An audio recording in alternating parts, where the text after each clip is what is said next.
नमस्कार सर। नमस्कार सर साहब जी। क्या शुभ नाम है जी आप जी का? ईश्वर गुरुदेव की जय। मेरा नाम प्रदीप दास, गांव सौरा, तहसील लठेर, जिला भिंड, मध्य प्रदेश से आया हूं। सर क्या काम करते हैं आप? मैं इस समय वर्तमान में मध्य प्रदेश के अंतर्गत ही अध्यापक हूं, गवर्नमेंट माध्यमिक विद्यालय सौरा का, जो कि सौरा के अंतर्गत ही। वैसे शिक्षा के क्षेत्र में मैंने एमएससी फिजिक्स की हुई है और अभी वर्तमान में अध्यापक का कार्य कर रहा हूँ। सर परम संत सतगुरु रामपाल जी महाराज की शरण माने से पहले आप कौन सी भक्ति करते थे? परम संत सतगुरु रामपाल जी महाराज की शरण में आने से पहले जी मैं क्या बताऊं, अनजाने में ऐसी मनमाने आचरण किया करता था। जो घरेलू पूजाएं हुआ करती थी उन सभी में हिस्सेदारी रहती थी। जैसे किसी मंदिर में जाना, पितरों का तर्पण करना, अन्य किसी का भी प्रसाद चढ़ाना, और इस तरीके से जाते थे। साथ ही साथ मेरे मन में कुछ ऐसी आकांक्षा रहती थी, इसलिए मैं शंकर भगवान की थोड़ी सी पूजा घर पे अगरबत्ती लगा करके किया करता था। और गांव में एक मंदिर था, उससे भी जाया करता था। साथ ही साथ गांव में एक मंदिर है हनुमान जी का, वहाँ पर प्रति मंगलवार को सप्ताह का जो दिन होता है उसमें वहाँ पर रामधुन हुआ करती थी। तो उस रामधुन में मैं थोड़ा अच्छी तरीके से हिस्सा लेता था, प्रसाद वगैरह भी चढ़ाता था, और भी गांव के बच्चे जो आया जाया करते थे। एक दिन क्या हुआ भगत जी, मेरे साथ जो घटना घटी मैं आपको बताना चाहूँगा कि क्या होता है कि मेरे मन में थोड़ी आकांक्षा ये रहती थी कि हनुमान जी तो भगत स्वयं हैं और ये अपनी पूजा के लिए मना भी करते हैं, फिर मेरा उद्धार यहाँ से कैसे हो सकता है? इसलिए परमात्मा है कौन, वो किसके लिए? तो मैं तब तक ये समझता रहता था कि शायद शिव जी ही भगवान हैं और ये इनके रौद्र रूप हैं। तो इसलिए ये समय वहाँ सोच रहा था कि भगवान मेरे पर क्या कृपा करेंगी। एक दिन मैंने क्या हुआ कि बंदी छोड़ के नाम से एक साखी कही, क्योंकि वहाँ पर जो रामधुन हुआ करती थी उसमें कीर्तन भी हुआ करते थे।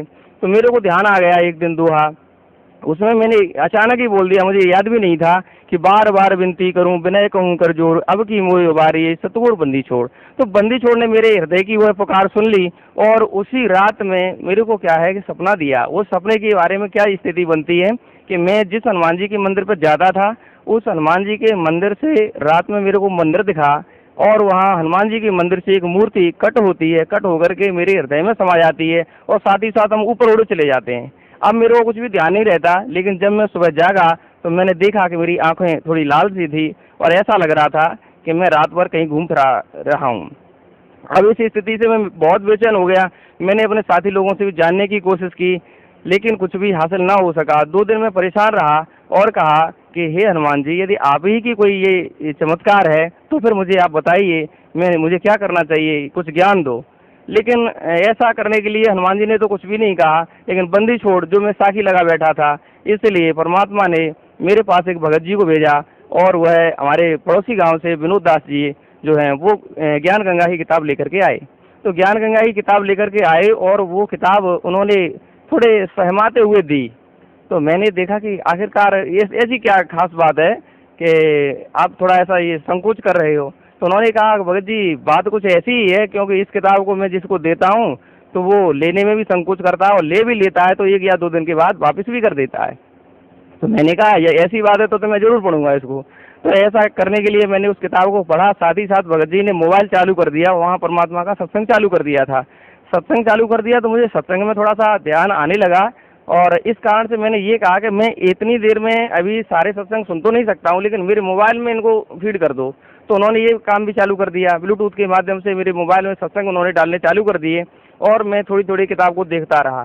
तो इस तरीके से जब वो गए तो मैंने कहा कि देखेंगे वो किताब को पढ़ करके इसमें जो कुछ भी होगा। तो इस तरीके से उन्होंने कहा कि हाँ वैसे एक बार आश्रम में चलो तो सब बात समझ में आ जाएगी, भक्ति के लिए ऐसा ही बात है। मैंने उनसे जो प्रश्न किए थे, जैसे शरीर का आत्मज्ञान है, कमल कैसे होते हैं, भगवान की भक्ति कैसे करनी चाहिए, क्योंकि इससे पहले मैं थोड़ा शारीरिक स्वस्थ रहने के लिए योग का अभ्यास भी करता था, तो इस संबंध में भी मैंने उनसे पूछताछ की। लेकिन उन्होंने ये कहा कि सारी बातें वो तो आश्रम में आप जाओ तभी क्लियर होंगी। तो मैंने फिर किताब का अध्ययन पढ़ना चालू कर दिया। जैसे जैसे मैंने किताब पढ़ी तो सृष्टि रचना के अंतर्गत जब मैंने देखा तो ऐसा लगा, अटपटा लगा कि आखिरकार ये कैसे हो सकता है। मैंने कभी सुना ही नहीं था ऐसा कि परमेश्वर कबीर जी हो सकते हैं, या इस तरीके से इन्होंने रचना जो की है संसार की। तो फिर उसमें मन लगने लगा, और 2 या 3 दिन के बाद मैंने ये देखा, फैसला कर लिया कि मुझे तो आश्रम में जाना ही पड़ेगा। तब मैंने देखा कि ये तो आश्रम में जाना पड़ेगा, फिर उसमें ज्ञान गंगा में 21 नियम भी दिए हुए थे। तो उन नियमों को देख करके मेरे मन में थोड़ी सी आशंका हुई कि मैं ये नियम कैसे पाल पाऊंगा, क्योंकि अब बाकी के सभी भगवान की भक्ति हमें करनी नहीं है वहाँ से, और गुरु जी जो बता रहे हैं कि किसी मंदिर में भी नहीं जाओगे।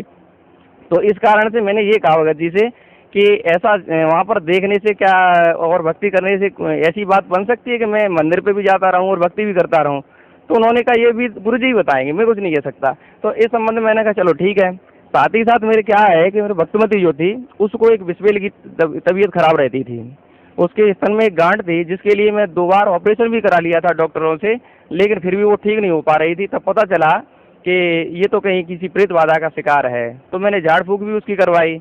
झाड़ फूक करवाते करवाते मुझे करीबन 2 वर्ष हो गए, लेकिन उसको जो वो रोग था ठीक नहीं हो पाया और दिक्कत होती थी कि मैं बार बार जाता था, परेशान होता था। इसी दौरान ये बात मैंने भगत जी से कही कि अब ये बात ये हो रही है कि आध्यात्मिक क्षेत्र में मैं आश्रम में भी जाना चाहता हूँ और इसमें तो पूजाओं के लिए सख्त मना है, और जब उसको यदि हम ऐसा नहीं करवाएंगे तो वो ठीक नहीं हो सकती किसी भी कीमत पे, तो क्या इसका समाधान होगा। तो उनने कहा ये भी गुरु जी ही बताएंगे। तो इस कारण से जब ये बात आई कि गुरु जी ही बताएंगे तो मैंने कहा सभी को ले चलते हैं। मैंने भक्तिमती को भी नहीं बताया, 2 बच्चे भी हैं मेरे, तो उनको भी मैंने नहीं बताया, और ये कहा आज चलो तुम्हें घुमाने के लिए ले चलते हैं। और इस तरीके से बंदी छोड़ सतगुरु रामपाल जी महाराज ने हमारे ऊपर दया की।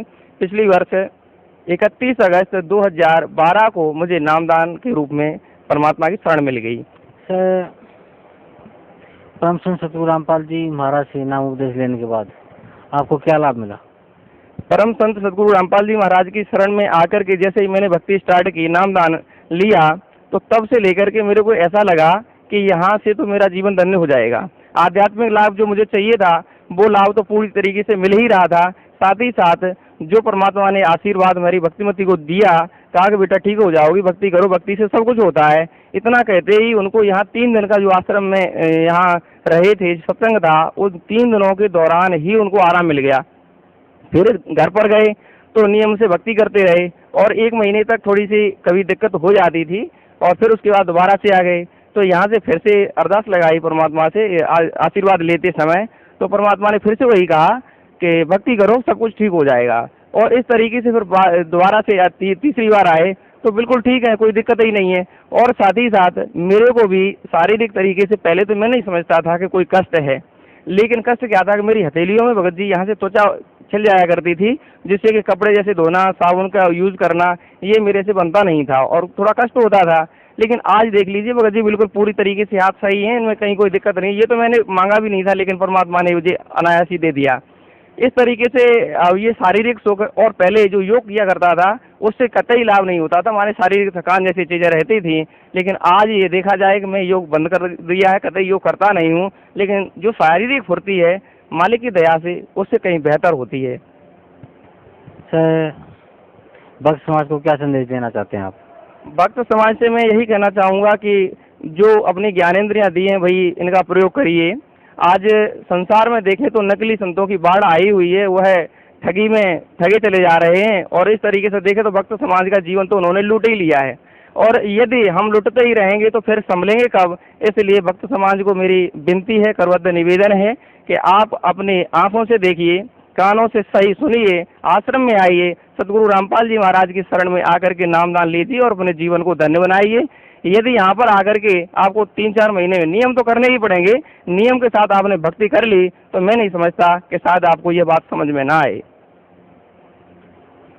सर, कुछ और बताना चाहेंगे आप परम संत सतगुरु रामपाल जी महाराज के बारे में, उनकी भक्ति के बारे में, या जो लाभ वो आपको आपके अपने साधकों को दे रहे हैं उसके बारे में? बंदी छोड़ सतगुरु रामपाल जी महाराज की जो भक्ति मुझे मिली, इस भक्ति के लिए मैं अन्य लोगों से यह कहना चाहूँगा, अन्य लोगों का तात्पर्य यह है कि जो संत महंत परंपरा पर आज के लिए गुरु पद पर बैठे हुए हैं, तो वो भी इस बात को समझ लें कि काहे के लिए अन्य जो भगत समाज है उसके जीवन को बर्बाद कर रहे हैं। क्योंकि सच्चाई तो सत्य तो सत्य ही होता है, उसको दबाया नहीं जा सकता। जिस तरीके से कैसे भी कहें कि सत्य जो है तो उसको दबा करके कितनी देर तक छुपा सकते हो, वो तो कर दिया। परमेश्वर आए थे 1398 में, उस समय से लेकर के 600 वर्ष अभी तक खराब कर दिए, गुजार दिए, और नकली पंथों को चला करके मानव समाज का, ये भक्त समाज का जीवन लूट लिया। अब लेकिन परमात्मा स्वयं फिर से आ गए हैं। संत रामपाल जी महाराज कोई साधारण इंसान नहीं है, परमेश्वर कबीर जी ही स्वयं आए हैं और इस कारण से अब की बार करोड़ों जीवों को कलयुग में पार करके ले ही जाएंगे। ऐसा उनका जो नियम है, इस तरीके से वो करते हैं, तो फिर नकली संतों को छुपने का ठौर ही नहीं मिलेगा। इसलिए तो जब वो समय आए उससे पहले ही रामपाल जी महाराज की शरण में आ जाइए, अपने जीवन को वो भी धन्य बनाएं। जी धन्यवाद आपका, बहुत बहुत साहिब जी।